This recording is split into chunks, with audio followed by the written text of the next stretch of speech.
All right, with head coach Greg Kamansky, Jordan Ogundiran, and Will Christmas. Coach, talk about the season up to this point and the strides you guys made from last season and kind of how you got here. Yeah, I mean, we definitely have made a lot of strides. Most of these players played last year, and I was thinking about that the other day, that when we were 1-8 in conference last year, and we had finished winning 9 of our last 11 games in conference, and then obviously went 18-4 this year. So these guys are, a lot of them are young players. I mean, obviously got some seniors too that provide some good leadership. But you know, we had a very, very young group last year, and it was a tough year for us. You know, going 500 is pretty tough for a Cal Poly team. We haven't experienced that too often, but they really bounced back this year. Obviously, you can see even on today's game how much they fight, and so I'm real proud of them. And we still have some season left, so we're looking forward to next Friday. And Coach, you seem to be a little something happened there with the end with the clock. Can you talk through maybe what you guys saw from there? I mean, not that it cost us a game or anything, but I just thought that you know, we shot the free throw and the buzzer went off as our guys didn't even touch the ball yet almost, and so I think I was just asking the rules on what it was, and so, but it is as it is, and so you know, UC San Diego played a great game, and you know, we played a great game second half, about the last 8 minutes, and you know, so congratulations to them, they deserve it, and but we came back and made it a game, and it was exciting. Waited a little, maybe 30 seconds, maybe too long to make your move type of thing, because it seemed like you cut it to 11 like 3 times, and they made a shot every single time, and then finally you got it into single digits by forcing some turnovers. Well, I mean, again, give credit to them a little bit. They hit some big shots too. I mean, they're very good team, very well coached, and you know, some of those guys are obviously from last year's championship team, and so I mean, they deserve to win tonight, and you know, we didn't play good enough. We didn't make, you know, we had to almost play perfect in the last 8 minutes, and we just couldn't, you know, we missed one open 3 or a couple free throws, and it's like when you're down 16 or whatever it is, you have to play perfect. And we almost played perfect, but not quite. And you started out, you know, I think on 11-2 run to start the game. Where did you see that kind of go, or that energy, or that start go? Well, I think they got physical with us, and they got very physical, and we kind of backed down a little bit offensively on that stuff, and we weren't used to that kind of physicality, and you know, second half we were able to get some fouls called, to be honest, you know. We went to the free throw line a lot more. We were going to the hole a lot stronger with a lot more aggression, and we were actually jump stopping and kicking out to some shooters, and playing a little bit more freestyle basketball a little bit, and you know, but I think the first half they just kind of muscled us up a little bit, and we didn't respond. I went small ball second half, pretty much the entire second half after the last 12 minutes, and that seemed to help. So this doesn't look like it's going to change your seeding. What were you, third last week? We could be third or fourth. I don't know. It doesn't matter. But it doesn't. It doesn't look like it's going to change your position very much. No, we'll be third or fourth. You know, depending on what Dixie and Cal Baptist does tonight. It's a 1-point game with like 2 minutes left. We could play San Diego again. What were they? They were 9, but they can move up to 6. I hope they don't do that.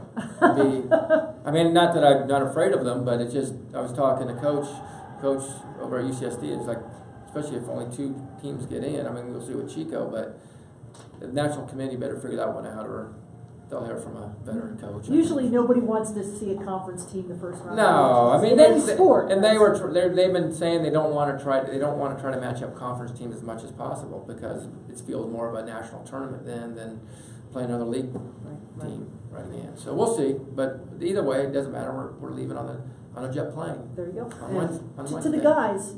You guys just seem to have that never give up. I mean, even when you were down by 16, I said they're going to run in them. They got a couple runs in them. You guys seem to always play with poise, and like you're never out of a game. I mean, I think it's just because we've been through this, like Coach said last year. You know, we were 500, and basically we were just fighting for our lives all of the last half of season, and you know, so we know what that feeling's like. We all grew together. We all know what it takes to compete with the best teams out there, and I think we just all believe in each other too, so that helps us out a lot. You know, whenever we're down like 10, 12, 14, I can look at my teammates and I know like they're thinking the same thing I'm thinking, like we're gonna come back, we're gonna be all right. So it's just something that's just been built over the past year. Well, you hit a big shot there, a big three there at the end. It really kind of made it interesting. What's running through your mind at that point where you know your team really needs a shot, time's winding down, and well, just late game, just trying to make the right play. You know, just got the rebound and thinking we got to get a bucket as fast as possible, and seeing the opening. And obviously, I hit the shot, but no, towards the end of the game, I'm just trying to make the right play, whether it's taking a shot or getting a teammate involved, whichever way is going to get us a bucket. when you tossed that up, did you know it was in? Did it feel good coming out of your hand? It did. It felt pretty good coming out. And Will, can you also talk about in the second half? I think you had 15 points. Kind of take me through like your mentality on offense. I know that you were with the team down. How you kind of approached on offense, trying to get some scores. Well, just got to be aggressive. They're packing it in, and they're trying to play really hard, help defense. So I'm just trying to be aggressive, get in the lane, forcing the overhelp, so we can get some of our shooters free. Obviously, we were having a tough time hitting shots the last 2 games. So I think if I can get in the lane, I can benefit the entire team. So that's just my focus, really. And Jordan, can you talk through? Kind of, it seems like yesterday you kind of struggled a little bit, but today you started out with a big 3 to start the game. Can you talk through how that maybe helped you get into the game, or did you feel like this was maybe different than yesterday?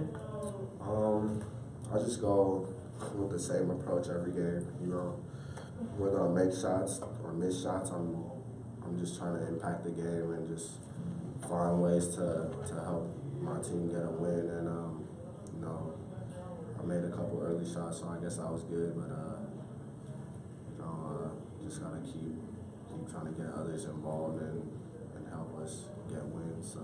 And do you think the way your team came back in the second half, can you guys take something from this game that helped you going forward? Yeah, definitely. You know, just keep on fighting, and you know, we don't have a certain amount of games left. It's win or go home. So you know, that mentality that we showed the last 8 to 10 minutes is just it's something that we could take forward in case, you know, we hit some adversity, which we will, and we could use that to just keep it going and hopefully keep on winning.